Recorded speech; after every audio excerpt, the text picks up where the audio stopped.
Welcome back to the Antioch United Methodist Church YouTube channel. Good to have you here. This is my message for Sunday, January 21st, 2024. If you're ever anywhere near Springfield, Missouri, please join us in person at 8:30 or 11 o'clock. If you can't make it in person, join us on Facebook Live at those two times.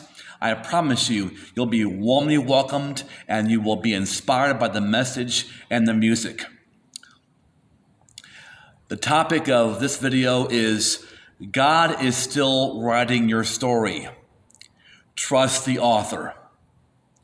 Most of us are familiar with the story of the Exodus, God leading the Israelites and Moses through the Red Sea, out of slavery, out of Egypt. But I want to read a story that is in the chapter right before that story. Not as dramatic, not as well known, but equally powerful and important. In Exodus chapter 13, verses 17 and 18, in the New Living Translation, it says, when Pharaoh finally let the people go, God did not lead them along the main road that runs through the Philistine territory, even though that was the shortest route to the promised land. God said, if the people are faced with a battle, they might change their minds and return to Egypt. So God led them in a roundabout way through the wilderness toward the Red Sea. Now, think about that. God did not lead the Israelites through the road that would have been the shortest distance for them to get to the promised land. Instead, God led them in the longer way through the wilderness. When that happened, the Israelites might have said, Moses, why are we going this way? This is not right. Well, what is God doing? I don't understand. Why don't we go the shorter distance? The shorter route. Doesn't that make more sense, Moses? But if the Israelites would have gone the shortest way to the promised land, the Israelites would have faced a fight from the Philistines. And the Israelites might have gotten scared, turned around, and returned to Egypt. Now, years later, Israel had many victories over the Philistines and other armies, but at this point in their story, they were not ready. They were not ready to take on the Philistine army, or any army for that matter. So God, in his wisdom, led the Israelites to the promised land the longer way, through a wilderness, and not the shorter way, but to avoid the Philistine territory. Does that make sense? God has good reasons for what he does in our lives and where he takes us.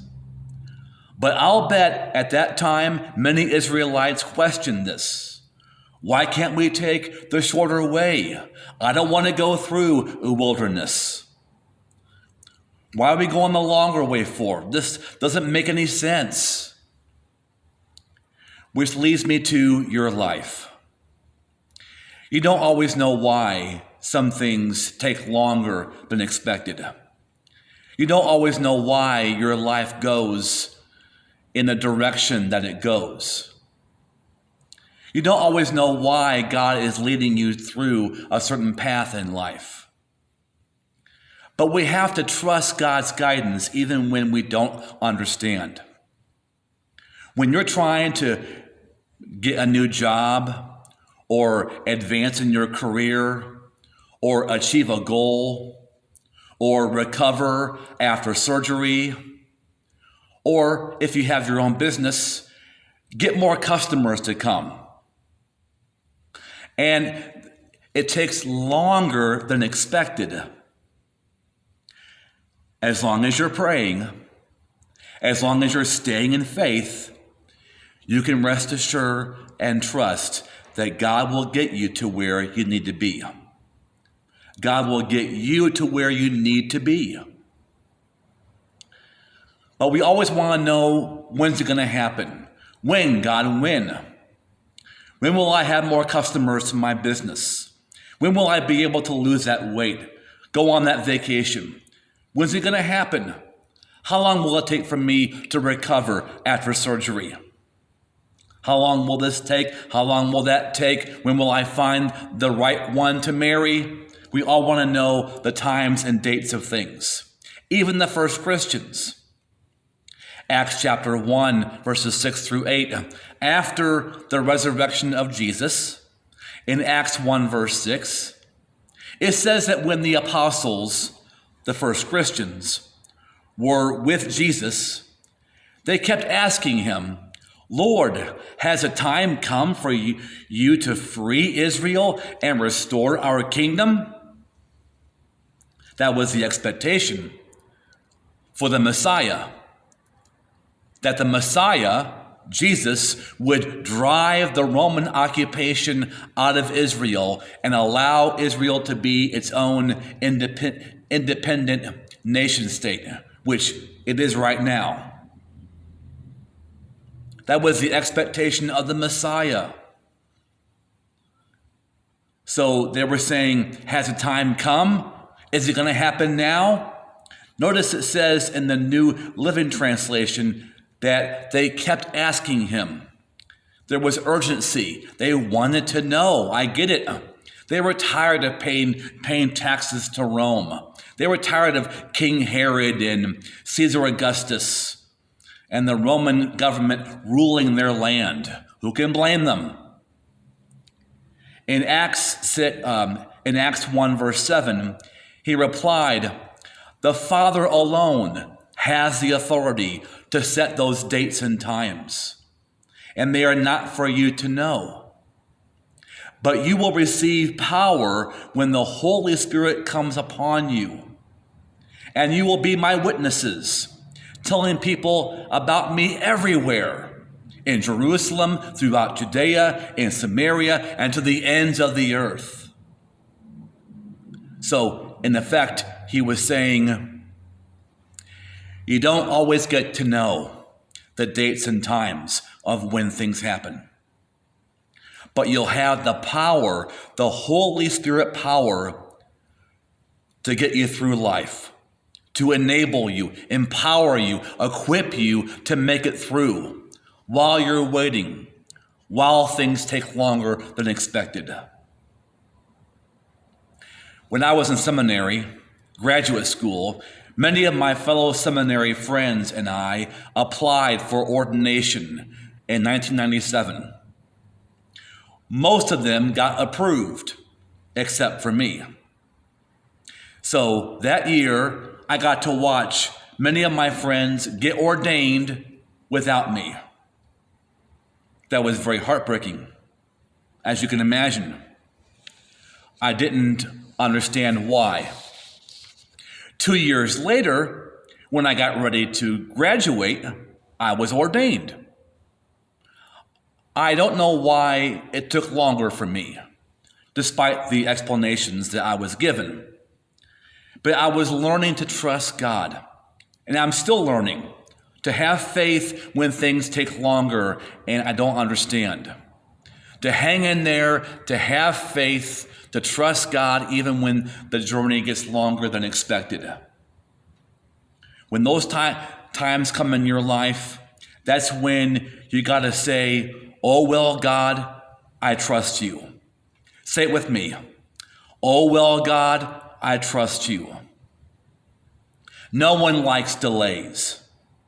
In Luke chapter 9, verses 51 through 56, it says, as the time approached for Jesus to be taken up to heaven, Jesus resolutely set out for Jerusalem. And he sent messengers on ahead who went into a Samaritan village to get things ready for him. But the people there did not welcome him. probably because the Samaritans were not very fond of Jews or Jerusalem. And it says, because he was heading for Jerusalem. When the disciples James and John saw this, they asked, Lord, do you want us to call fire down from heaven and destroy them? They were angry. They were ticked off because most likely going through that village would have cut time down to get to Jerusalem. But Jesus turned and rebuked them. No, guys, don't. We don't want vengeance here. Then he and his disciples went to another village. Probably took a longer way to get there. But Jesus kept his cool and went on his way. And that's the task for you and I. When things take longer, when you want to know when something will happen, when you're trying to make something change in your life, and it's taking longer than expected, with unexpected detours and setbacks, you got to keep your cool by saying, oh, well, Lord, I trust you. Say it with me. Oh, well, Lord, I trust you.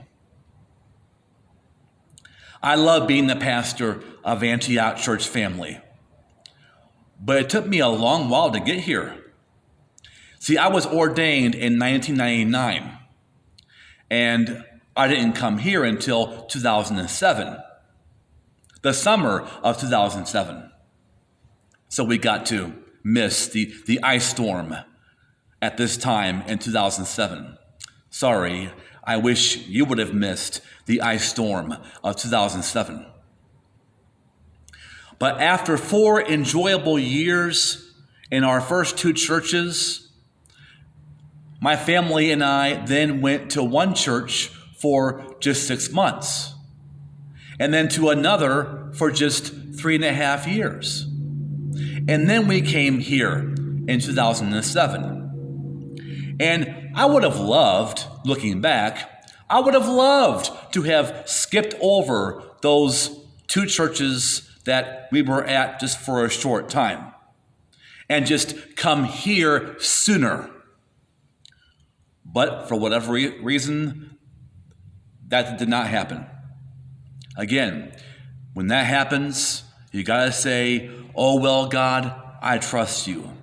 Say it with me. Oh, well, God, I trust you. No one likes delays. No one likes waiting. No one likes the unknown. Oh, well, God, I trust you. In Matthew 20, we see Jesus giving us the parable of the vineyard, in which a landowner hired workers at 9 in the morning, also at noon, and then at 5 o'clock in the evening. In Matthew 20, verses 8 through 14, it says, that evening he told the foreman to call the workers in and pay them, beginning with the last workers first. When those hired at 5 o'clock were paid, each received a full day's wage. When those hired first came to get their pay, they assumed they would receive more. But they too were paid a day's wage. When they received their pay, they protested to the owner. Hey, those people worked only 1 hour, and yet you've paid them just as much as you paid us, who worked all day in the scorching heat. Verse 13, he answered one of them, friend, I had not been unfair. Didn't you agree to work all day for the usual wage? Take your money and go. I wanted to pay the last worker the same as you. Now, you might know that this parable represents those who come to know the Lord early in life and those who get saved later on in life, in their 30s or 40s or 50s. And then those who come to Christ later on in life, maybe their 60s or 70s or later. We don't know why some people come to Christ or come back to Christ only later in life. Why not sooner? If you're praying for someone to get right with God, and you've been praying and praying for a long time, waiting and waiting for a long time, and it hasn't happened, you can trust and be assured that even though it may take more time, rest assured that those who come to know the Lord later are just as saved. They are just as saved as those who come to know the Lord earlier in life. And this bothers some people, as this parable shows. But as the landowner said, "Friend, I haven't been unfair." The landowner in the story represents who? God. Even if someone prays a sincere prayer of salvation on their deathbed, and the key word is sincere, they are saved, heaven-bound, cleansed by the blood of the Lamb, because it's by His grace that we're saved, through faith, not by works, lest anyone should boast. Ephesians 2, verse 8. Now think about your own life. If you've been praying and praying for someone to get right with God, don't lose hope. Keep your faith and trust that God is taking care of things, even though it's taking longer than you would have wanted. You also may be looking for a new job or career advancement in your current job. And each job interview perhaps ends with a rejection. Or you may be single and go on many dates and still not find the one. Or you may be trying to reach some goal, lose some weight, become healthier, or waiting for your body to heal after surgery, or waiting for your boss to hire more workers, to hire more employees, to take some of the burden off of you.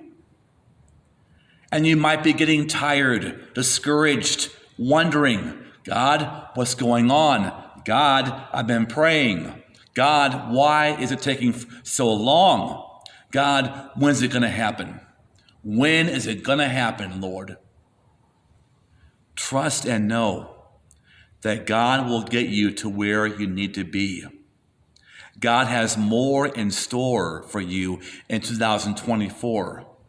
It may take longer, and that can be frustrating, difficult. I get it. But you'll get there. You will get there. Keep your faith, keep praying, and keep saying, "Oh, well, God, I trust you." Say it with me. "Oh, well, God, I trust you."